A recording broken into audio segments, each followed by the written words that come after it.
Welcome, welcome, welcome. I would like to welcome you to episode 553 of the Unpopular Podcast. This is the man, the myth, the legend, Jalen Hunter. Here at the Unpopular Podcast, not only asked to agree with me, I'm asked you to hear me out. The first part of this episode is going to be very pointed. In fact, the first two topics go hand in hand. I'm not going to essentially break down all of week 18 because a lot of it was meaningless. Some of the games obviously were important, like the Falcons beat the Saints, so the Carolina Panthers make the playoffs the first time since Cam Newton was on the team. Seeding, the Philadelphia Eagles lost to the Commanders, so they lost the second seed, but there was also resting damn near everybody. And Chicago will be playing Green Bay in the uh in the first round. So I mean there were things that happened, but they weren't really worth mentioning. Some we'll talk about one or two things obviously going down, but this first part, these first two segments go hand in hand.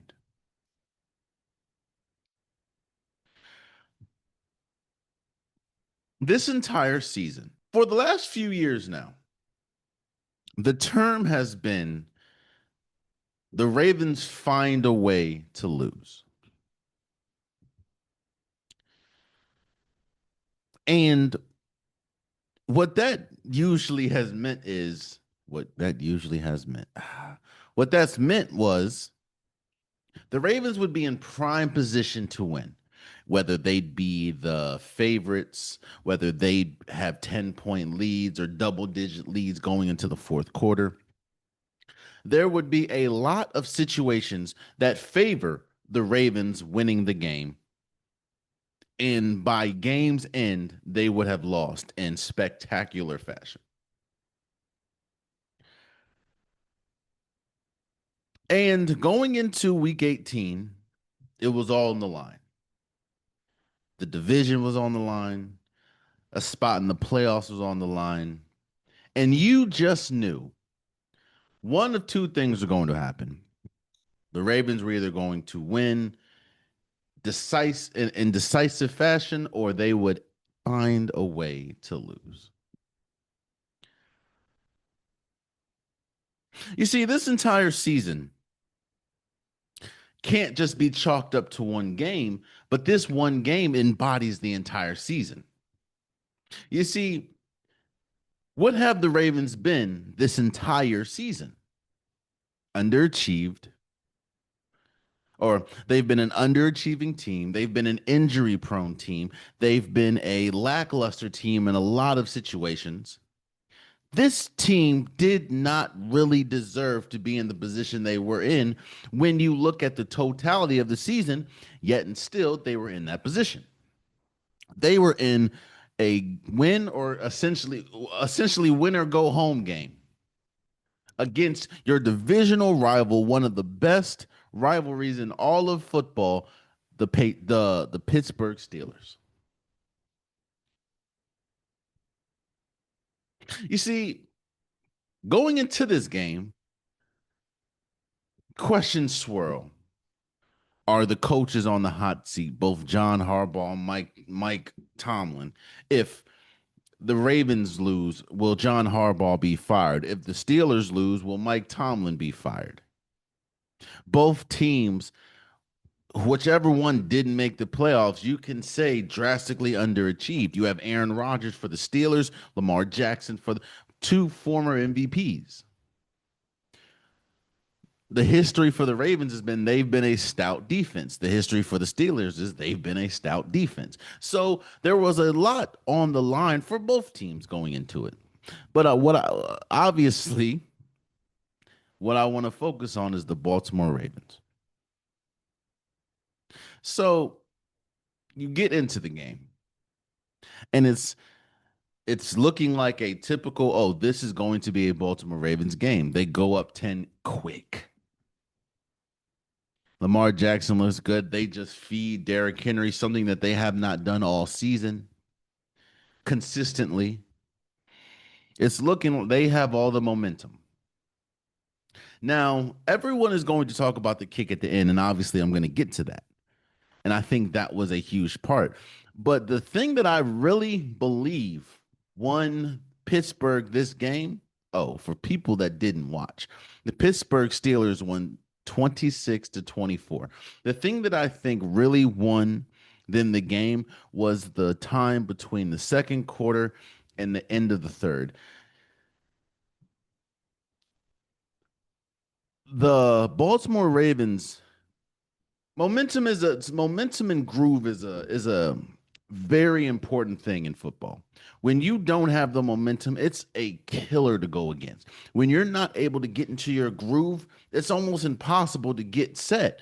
So the Pittsburgh Steelers had the ball for so in fact, let me see how long they had the ball. The time of possession for the Steelers was 34 minutes. Damn near 10 minutes more than the Ravens. Well, that's incredibly difficult when you're talking about an offense. A lot of people were questioning why wasn't the Ravens offense able to get going in that second and third quarter? Well, because they barely had the ball. But you get to the fourth quarter, Pittsburgh has a 13-10 lead. And then you see something, the person we haven't seen really all season, and that is vintage Lamar Jackson. Lamar Jackson goes crazy in the fourth quarter. I think tacks on two touchdowns in the fourth quarter, three maybe, and they take the lead. You know, the lead is going back and forth. Aaron Rodgers having a game too, 31 for 47, 294 yards. It's looking like one of those games.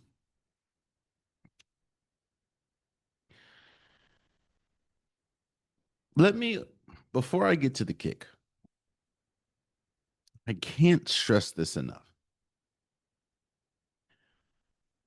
I think that I know that Kyle Hamilton going out, because I think he went out the end of the second or the beginning of the third quarter, that changed the dynamic of that entire defense. It just felt like everyone was lost on that defense once Kyle Hamilton went out. Kyle Hamilton is the Swiss Army knife for this Ravens defense. He is the most important player for this Ravens defense. Understandable. But here's my issue. I understand how important your best player is on that unit, but the unit shouldn't look night and day different with one or two players not being there. The unit, the defense looked. They went from a very good defense with Kyle Hamilton this game to absolutely horrid. They couldn't get a stop. They couldn't get a stop. The penalties started flowing. It was just they had 9 penalties for 78 yards, and I'm almost sure most of those penalties came after Kyle Hamilton went out. As important, and I'm not taking away from the importance of Kyle Hamilton, but Kyle Hamilton should never. I'm gonna say it like this. It's yes, I understand that there's going to be a drop off with your unit when the best player's out, but it shouldn't be that drastic of a drop off, and it was. Aaron Rodgers started slicing and dicing. Kenneth Gainwell, it was they couldn't get a stop, which is why you saw Lamar Jackson have to go into hero mode and was successful at it to a certain extent. But the defense couldn't get a stop. Yo, the Pittsburgh Steelers scored 23 of their 26 points in the third and fourth quarter after Kyle Hamilton went out.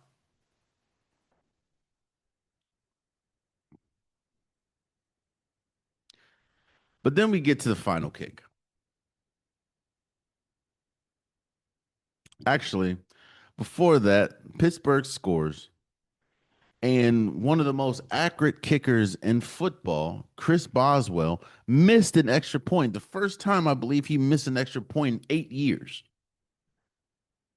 So that gave the Ravens life. And Lamar Jackson did what he had to do. Oh, if it wasn't for a penalty, which brought them back, shout out Ronnie Stanley.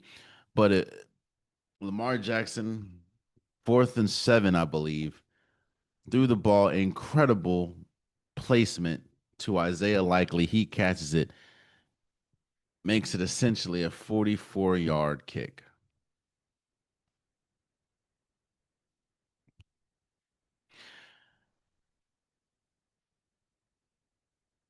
Now you're hearing a lot of people say, well, Jay, you have to give Tyler Loop some grace. Oh, he missed the kick, by the way. Ravens get all the way, they're down two, get all the way to the 44-yard line.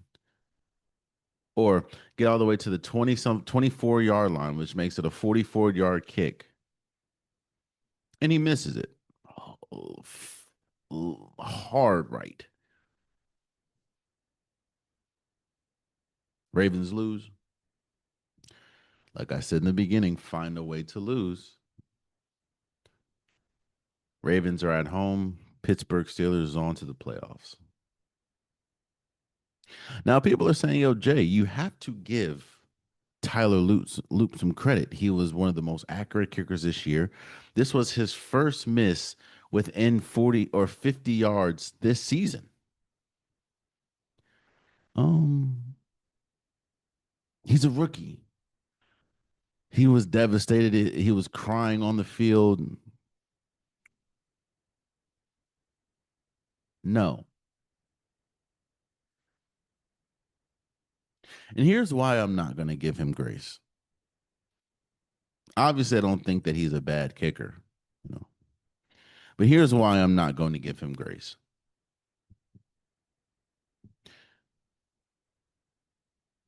You pay the Ravens pay Lamar Jackson to do what? Be the best version of himself. They pay Lamar Jackson to be an exceptional player. They pay Lamar Jackson to win games. They pay Derrick Henry to be one of the best backs in football, or at least be a competent back. They pay him to be, to not have a fumbling problem. They pay players to essentially do their job, right? As a kicker, your job is to kick the ball. I understand if it was a 55, 65 yarder. It was, in all intents and purposes, a chippy. Seeing as though this was the first miss within 50 yards this season for Tyler Loop. I understand he's a rookie, but I think he was 25 for 26 this year or something like that. The 25th being that kick.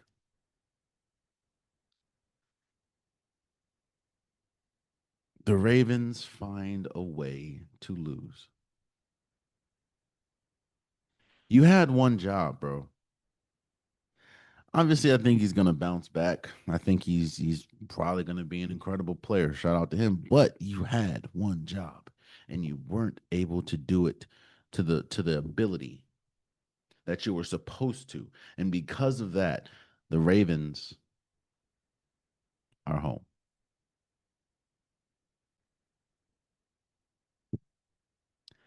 That's the way the cookie crumbles. Which brings me to the second part of this very pointed beginning of this episode, and that's John Harbaugh. There's this thing in the NFL called, whoa, 6'7". There's this thing in the NFL called Black Monday / Black Tuesday. And that is where you see an abundance of coaches, coordinators get fired because the season's over for most of these teams and decisions need to be made. And you saw people like John Gannon, the head coach or now former head coach of the Cardinals, out. Pete Carroll out. Kevin Stefanski for the Browns out. Raheem Moore's out. I think Cliff Kingsbury's out. Offensive coordinator for Washington. You see a good number of coaches get fired, but none of them had the resume, had the cachet, had the history that John Harbaugh had. And you're hearing a lot of people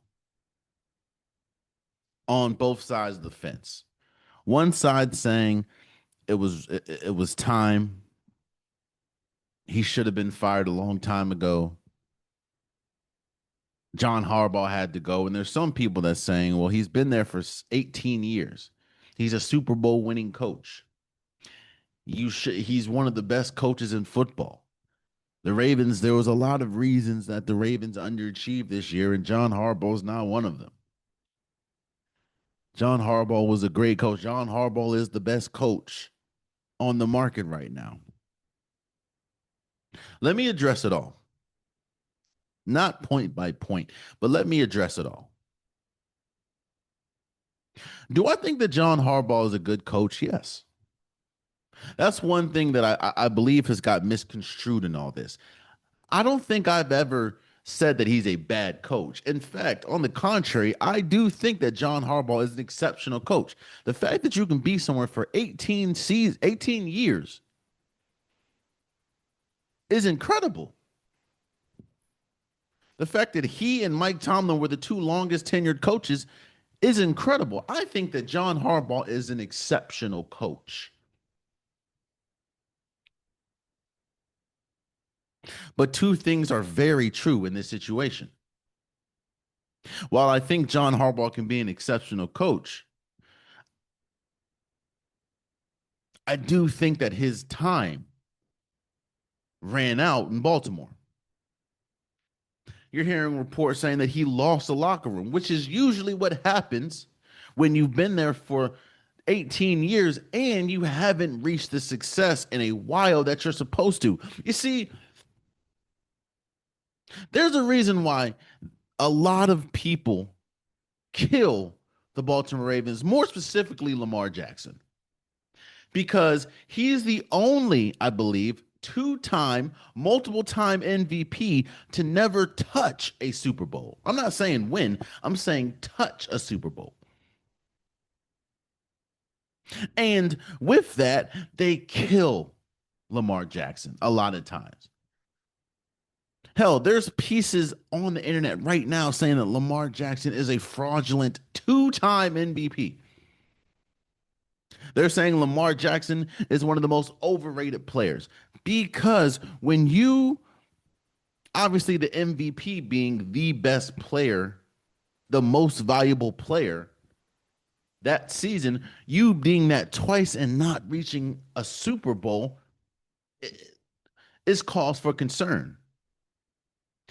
But not only is that cause for concern for Lamar Jackson, but it should be cause for concern with the coach. Because what are you doing that's not putting this team in the best position to win?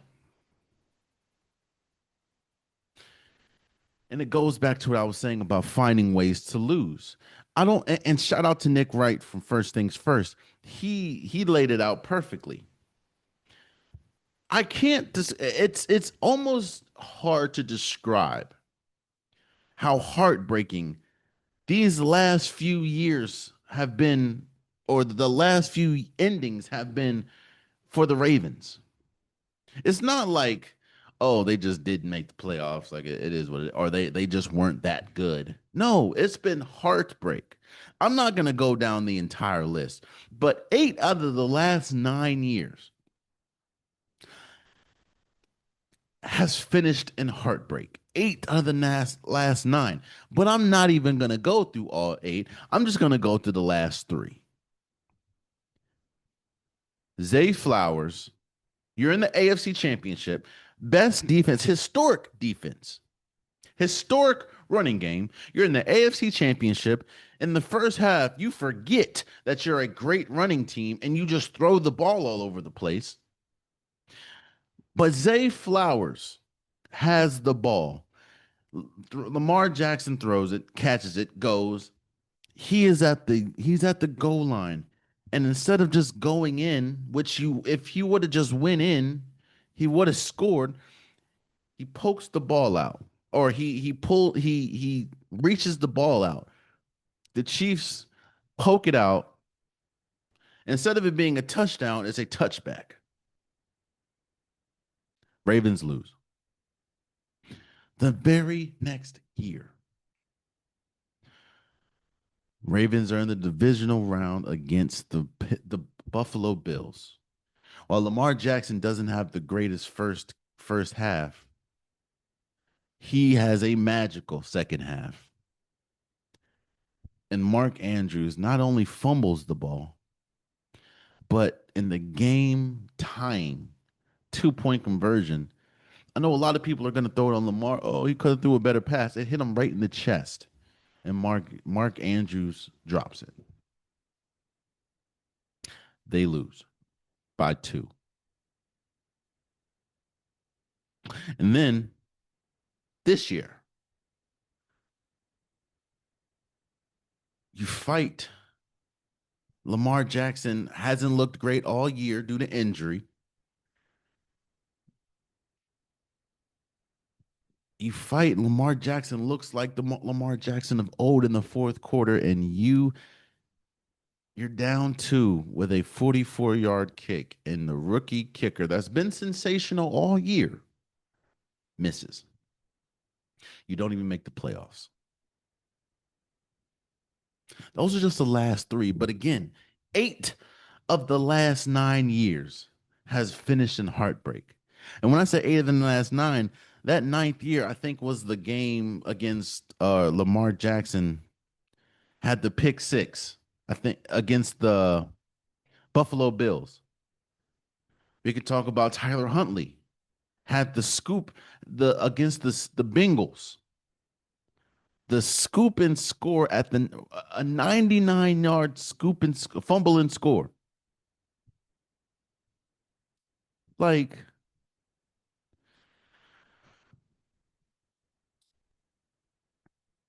all that brings us to John Harbaugh. Contrary to popular belief, bro, like I don't think I know that the game against the Pittsburgh Steelers, not just this season. This season was the nail in the coffin, but this season wasn't the only reason why John Harbaugh was fired. This season wasn't the only reason why John Harbaugh is now considered the number one commodity on the free market for coaches. But it's the fact that you've been here for 8 years or 18 years. In fact, the Ravens wanted to fire him a while ago. But Lamar Jackson, and I don't agree a lot with what Emmanuel Ocho says, but I do agree with this. They were trying to fire John Harbaugh 9 years ago, and Lamar Jackson saved his job. But in the same breath, when you need that, you get up to this point, you have failure, epic failure after epic failure after epic failure. And you get to this point, and Tyler Loop, who's been an incredible kicker all year, misses a 44-yarder. You don't even make the playoffs after being the preseason favorite to not just make, but win the Super Bowl. That's not what that's also not what's being talked about in this conclusion. I mean, excuse me, in this equation. You have Lamar Jackson, you have Derrick Henry, you have Zay Flowers, you have Isaiah Likely, you have Mark Andrews, you got DeAndre Hopkins, you have Roquan Smith, you have Marlon Humphreys, you have Kyle Hamilton, you have Nate Wiggins. I understand that Meta BK was a huge part of this defense, and he was out all season. But you have these people, and you didn't even make the playoffs. A kick, not it's not just the fact that he missed, but a missed kick was the thing that has that stacked of a roster was the thing that got what you didn't make the playoffs. With that roster, you did not make the playoffs.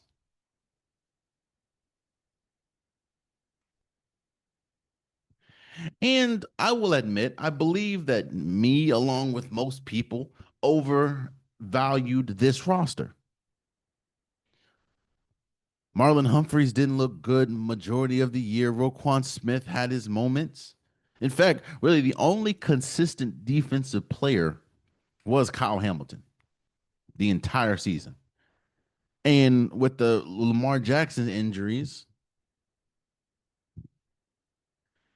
the offense, on top of the fact of you have a coaching staff, John Harbaugh, Todd Monken, who just refused multiple times to give the ball to your best running back, especially with Lamar Jackson being out a lot of times.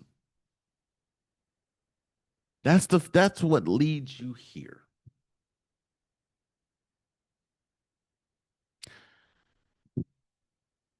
I've said this before, and I'll say it again.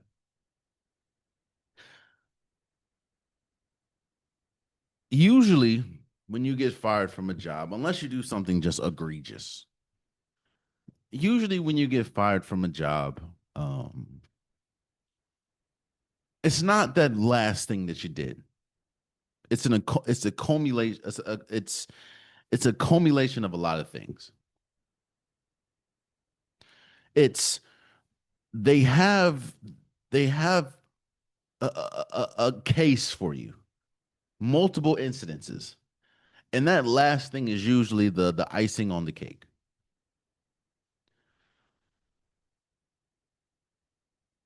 While I think the missed kick and the Ravens not making the playoffs this year was the icing on the cake, this has been brewing for 9 to 10 years. Heartbreak loss after, and that's the thing. As great as the Ravens can be, as great as Lamar Jackson is, there's something to be said that John Harbaugh and his Baltimore Ravens team have the most double digit leads blown in the league for, I think they're at like 12 or 13 or something like that, or maybe even 14. And quiet as it kept, they had a double digit lead against the Steelers this game and lost it.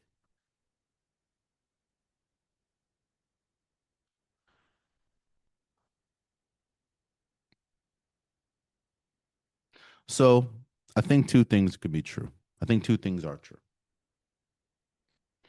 I think that John Harbaugh is an incredible coach, and I think he should be the number one commodity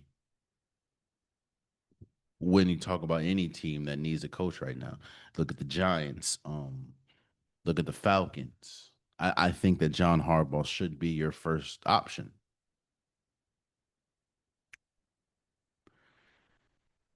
But in the same thing, I think his the time the it ran its course in Baltimore. When you're hearing reports that he lost the locker room, when you're seeing reports that people like Lamar and other star players questioned if John Harbaugh can be the guy to get him over the hump. My thing is, do you blame him? When you have that many blown double digit leads, when you have that many heartbreaking losses at the end of the season, obviously Lamar Jackson is always going to get the brunt of it, but Lamar Jackson was exceptional this game. The second half against the Bills, Lamar Jackson was exceptional. The second half against the AFC Championship, or in the AFC Championship against the Chiefs, he wasn't exceptional, but he was much better than the first half. Lamar Jackson. But when you have heartbreak after heartbreak, somebody has to answer for it. And as unfortunate as it is for John Harbaugh, it's easier when you have to make that decision between the star quarterback or the coach that's been there for years. I've said this before. I think the thing that continuously saved John Harbaugh is the greatness of Lamar Jackson and that one Super Bowl. Well, at some point you gotta, and I always said this: when are you supposed to update your resume? Because if you update John Harbaugh's resume from that one Super Bowl, it's there's a lot of questionable like oh, a blown lead, okay, you know.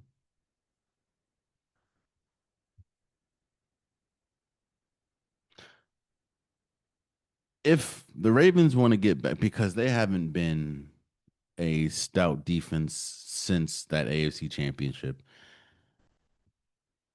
if they want to get back to relevancy on the defensive side of the ball, I think it's important to hire a coach that is defensive minded. Maybe Raheem Morris, maybe I think Brian Flores would be perfect for this team. I remember the only reason why Brian Flores, I know he's kind of suing the league, but the only, or I know he sued the league. The only reason why Brian Flores didn't work in Miami is because Tua ain't like the way he was talking to him. Uh, but Brian Flores was great in Miami, especially defensively.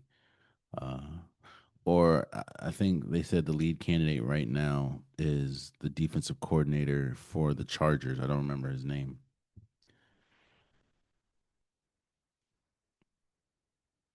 But there are, I mean, now the Baltimore Ravens is the number one destination because you have Lamar Jackson.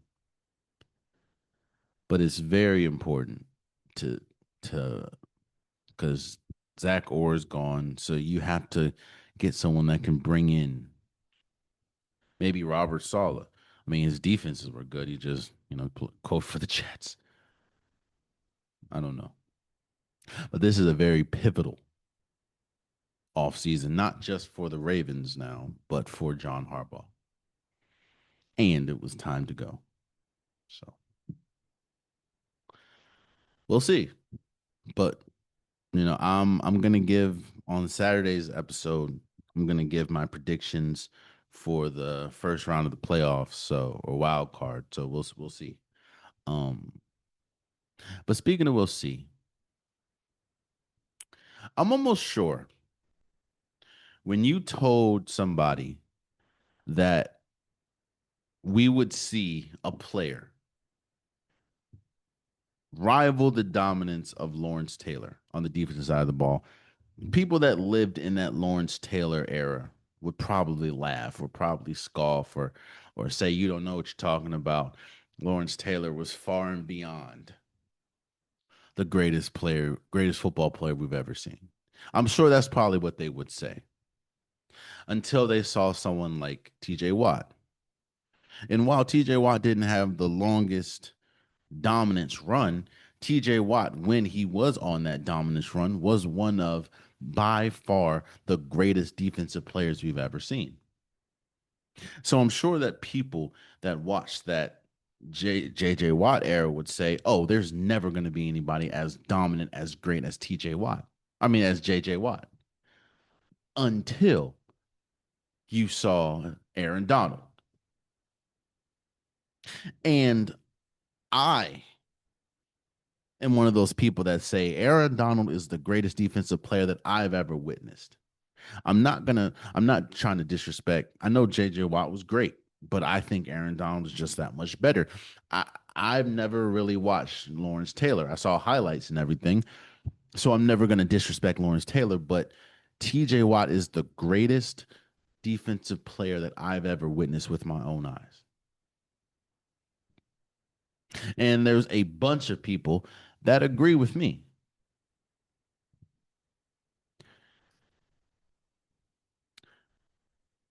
There is now going to be a generation of people that is saying that Myles Garrett is the greatest defensive player they've ever seen.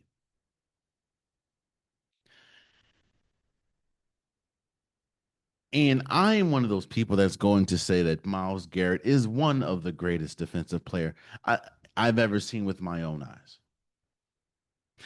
Myles Garrett broke the sacks record. To put that into perspective, Myles Garrett, I believe, had 23 sacks alone on the year. That's more than the team we just talked about, the Baltimore Ravens. That's more than them. One player had more sacks than a team. I know that they're not going to give him the MVP. I understand that completely. You know, I know the MVP, and I'm gonna give my award predictions in a second, but I know they're not gonna give him the MVP. He is clear cut, no questions asked, no debate going to win the defensive player of the year because there wasn't a defensive player in his stratosphere. But this is one of those seasons that makes you really question the what you remember in history because I don't know if there's not too many players that I would name on the defensive side of the ball before I get to Myles Garrett. I'm not calling him the best, but when it's all said and done, I will say this: when it's all said and done, obviously I'm not expecting him to break the sacks record every time, but when it's all said and done, if Myles Garrett continues the output that he's on, it would be hard to not have him in the conversation of greatest defensive players we've ever seen. You see, I can't be fluent when we talk about someone like Aaron Donald and JJ Watt and Troy Polamalu and Ed Reed, when we talk about those great Ray Lewis, when we talk about those great players, and then be rigid when I'm watching someone that looks just completely different than everybody else on the field.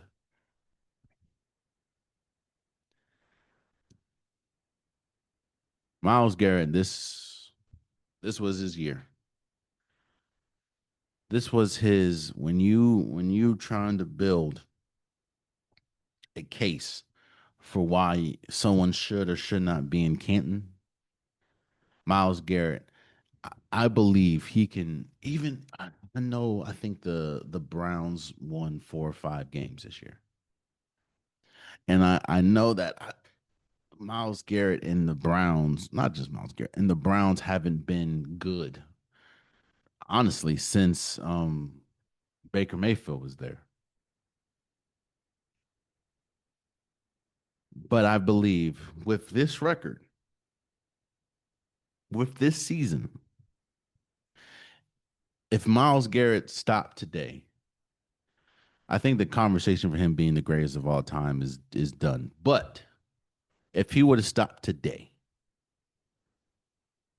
he is going to be wearing a gold jacket at the end of the year. I mean, at the end of his whenever he's eligible.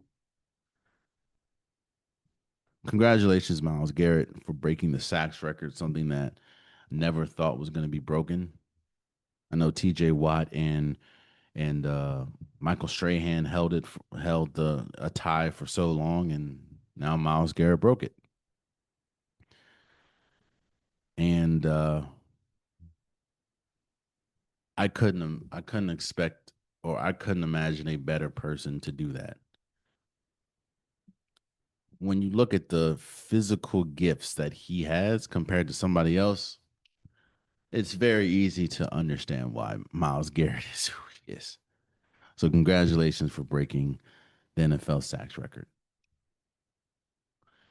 With that, I want to talk about my prediction for some of the awards. We just got we we got a defensive player out the way. That's there's if anybody gets a I think that this is one of the rare years where the defensive player of the year should be unanimous. There's not a player even close, in my opinion, to Myles Garrett, to be honest with you. But let me give my predictions for the other awards. And since we're on defense, let's talk about defensive rookie of the year. This, to be honest with you, this was a weak year. I don't think there was many people that stood out on the defensive side of the ball. I I'm not gonna lie. I thought that Abdul Carter was gonna. It was his award to lose essentially. I thought that there wasn't a player on the defense side of the ball in this or in last year's draft that had the or could have the impact that Abdul Carter had. I mean, for him being what the number two overall pick, I thought that it was going to be him, you know.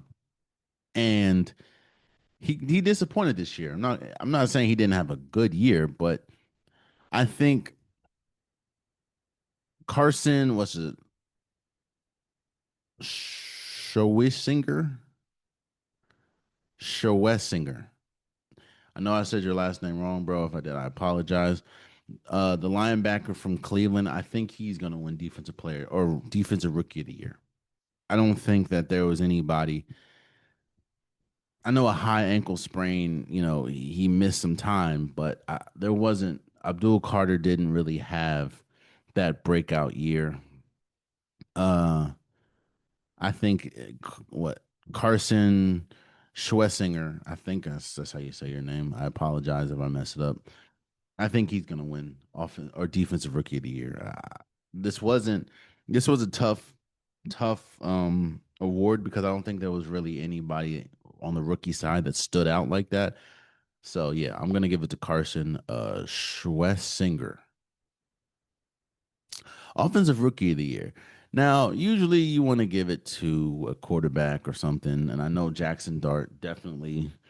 Um, Jackson Dart had a good parts of the season. Tyler Shaw was incredible at the second half of the season. Tyler Warren was really good, especially with when before Daniel Jones went out. But I think that T Mac has to be the rookie of the year. He's the only rookie to finish over 1,000 receiving yards. Like he was the key.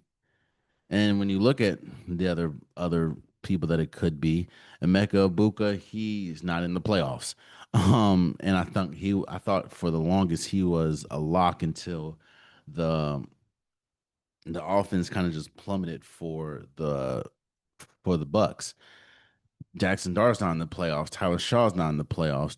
Tyler Warren's not in the playoffs. T Mac is the only one in the playoffs, and he's also the he's also the Panthers' best receiver. So I think that it's clear cut who the Tutoria McMillan, T Mac. He's the offensive rookie of the year, in my opinion.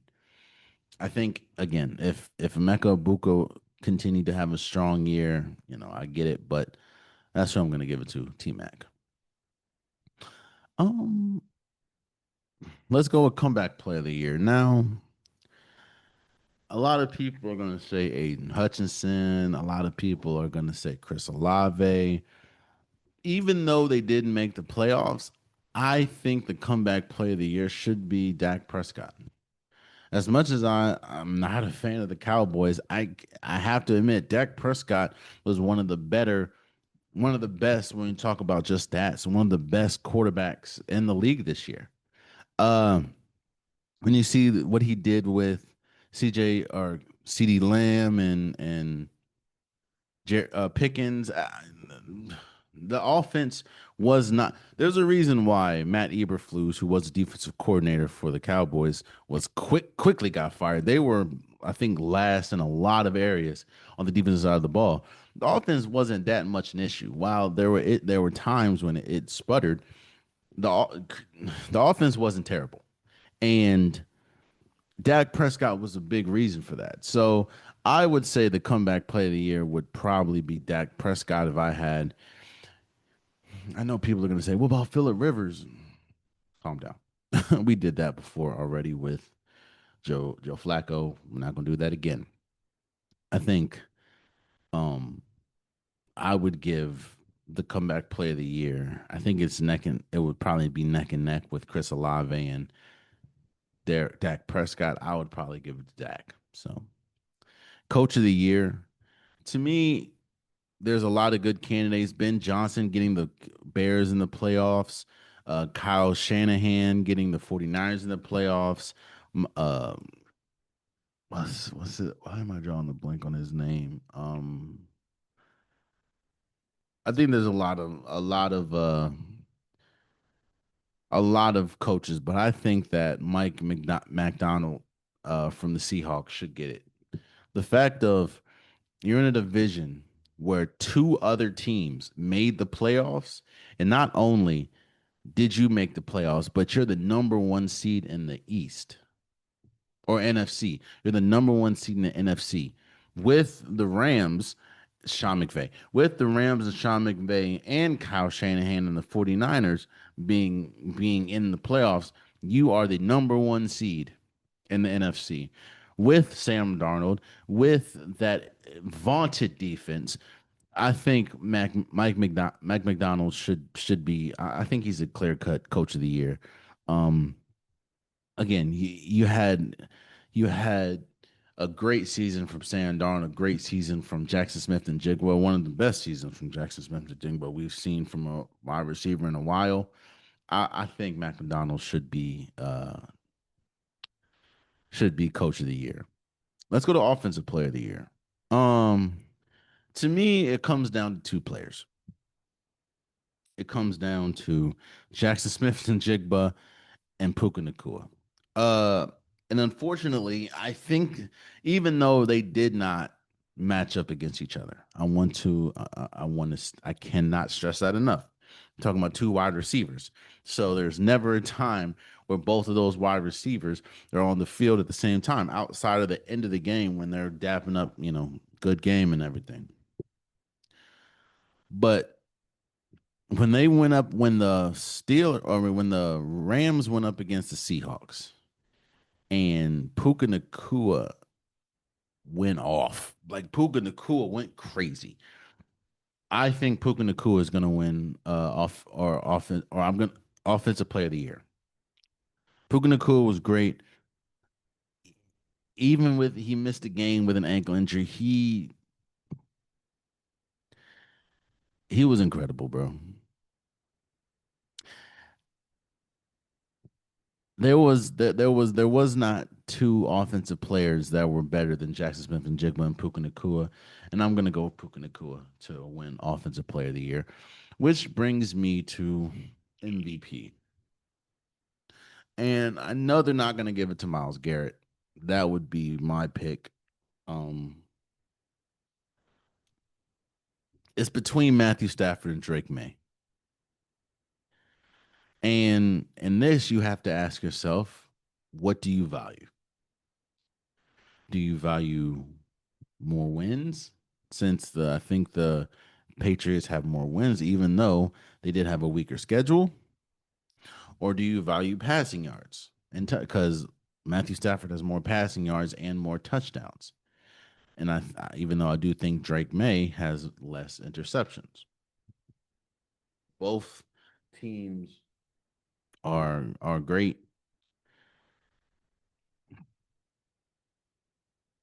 I am gonna go with. Hmm. You see, this is difficult because another case that you can. or to build on your case with Drake May is look who he's playing with compared to who Matthew Stafford. I just said Puka Nacua, I believe, is going to win Offensive Player of the Year. So you have Puka Nacua. Most of the season, you had Deontay or Devontae Smith or Devontae Adams. I'm sorry. You have Kyron Williams at the running back position, along with Blake Corum. You have Sean McVay as your coach. Uh, I get people are going to say, well, Matthew Stafford had more opportunity to be great than Drake May because Drake May's you have what Booty, you have Stephon Diggs, Hunter Henry, you know, and the Patriots did finish with a better record than the Rams.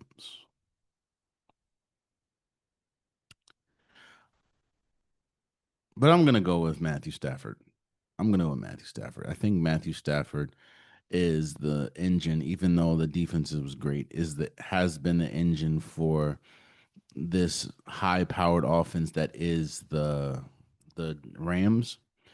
And I'm gonna go with Matthew Stafford. So that's who I have winning. Oh, that's who I have winning the MVP. And those are my awards. Um let's move forward. I want to give my predictions for both the Fiesta Bowl and the Peach Bowl. For the Fiesta Bowl, you have Miami going against Ole Miss. Um, I think that Miami is one of the hottest teams in football. I think that Miami has one of the hottest unit has the hottest unit in football right now, and that is their defense. Their defense has been extraordinary. Their defense is one of the main reasons why they won last week against who did Miami play again? I don't remember. It's going to come to me. However, you have Old Miss, who just beat Georgia, who is coaching essentially without their coach, or is playing essentially without their coach. Trinidad Caballos has been incredible. I think, however, this is where well, I don't know because I look back at that Old Miss Georgia game, and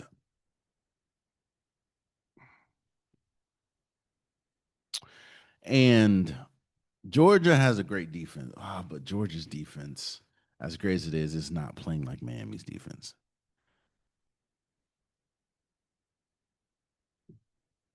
However, Old Miss has a physical team. I'm gonna, you know what? Carson Beck, bro. I don't. I'm gonna go, that defense. This is a tough one. I'm gonna go with. I'm gonna go with Miami. I think this is where the coaches is going to be very important. And while the coach for Ole Miss now has been exceptional, I mean he outcoached Kobe, not outcoached, but he won against Kirby Smart in the Georgia.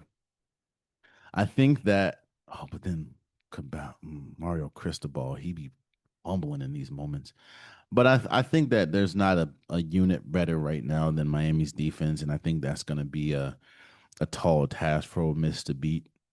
So I'm gonna go Miami winning the Fiesta Bowl and being one of the teams representing or being represented in the national championship. And then you have the game, which I understand, okay? I understand how great Indiana is. I understand that you have probably the number one overall pick in the Heisman winner and Fernando Mendoza. I understand you have the coach that is getting a lot of draw in the NFL right now. However, a lot of people have like this game being a landslide. A lot of people don't give Oregon a shot in hell to win this game. Like when you look at the metrics, a lot of people think Oregon might is gonna. I think they're like 10-point underdogs right now. Look, I'm not taking away. I think that the best right now, the best from what we've seen in these playoffs, the best team is Indiana. Obviously, the number one overall seed, but they're the best team. They looked incredible against Alabama. But here's my thing: it's very hard to beat a team twice. And I know that I'm an Oregon fan, so people are gonna take what I say and just discard it, which I get. But it's very hard to beat a team twice, especially a team in your conference. Um, and in that Indiana game, Oregon was down a lot of their key offensive players. I think their top like two or three wide receivers weren't even playing, and they only lost by 10. And if it wasn't for some costly turnovers from or costly mistakes from the Oregon offense and defense, Oregon would have won the game. Now I know if was a fifth, we all be drunk, but still. So with that being said, I'm not just saying it because I'm a fan. I have an upset. I have Oregon winning. I think that when you look at the physicality that Indiana and speed that Indiana brings to the game, Alabama could not match that. More, they couldn't match the physicality. When you see what Oregon did against Texas Tech, now I understand Texas Tech is different, but when you see what Oregon did against Texas Tech and against JMU, I think that they can match the physicality, and it's going to come down to the offenses. Can you stop the run, which they were able to do a really good job against Texas Tech? Can you stop the rushing attack for Indiana? And I think they can. And I have Oregon winning. So, yeah, we'll see. Um, moving forward. All right, let's calm down. I know in the beginning of the year, I was on the table talking about the screaming about how good the Oklahoma City Thunder are. I know I was on the table screaming about um, Oklahoma City being one of the best teams in basketball. I remember obviously the Golden State Warriors 73-9 record was up for grabs, and I said that Oklahoma City was going to easily break that record. 1, 2, 3, 4, 5, 6, 7, 8, 9, 10, 11, 12. I didn't know that they would lose 1, 2, 3, 4, 5. They would lose six. They would lose six out of the last 12 games. Now, some people saying that the league has figured out Oklahoma City. I think that that is the case to a certain extent. I also believe that we're looking at a team that is not dealing with the middle of the season well. I think we're looking at a team that essentially is tired. I mean, and I'm not, it's not, I'm not bringing no excuse. I'm not saying they can't win at all, but the defense is still there. They're one of the best defensive teams in basketball, and they're one of the best offensive teams in basketball when they are operating how they usually would operate. And that's the issue. Right now, I just feel like they're too Shea Gilgeous Alexander dependent. And that could just be the J Dub and Chet, that they're not really stepping up offensively, and they don't really have anybody else outside of J Dub that can put the ball on the ground consistently and get their own shot outside of Shea and J Dub. So So it's like you're relying heavily on Shea. On top of the fact that it's the middle of the season and I think they're just in a lull right now. Remember, this team went to 7 games twice last. They went to 7 games against the Denver Nuggets, and they went to 7 games against the the Indiana Pacers in the finals. I don't think at this point they can't they can only lose 2 games. I don't think that they're going to break the record anymore, but I do think that this is still far and away the best team in basketball, and I I, I believe that they're still heavy. They should still be heavy favorites to win the NBA Finals. I just didn't think that this low was going to happen, and now I don't believe they're going to win. I don't think they're going to break the record anymore. So, and lastly, before we go, I want to talk about Trae Young for a second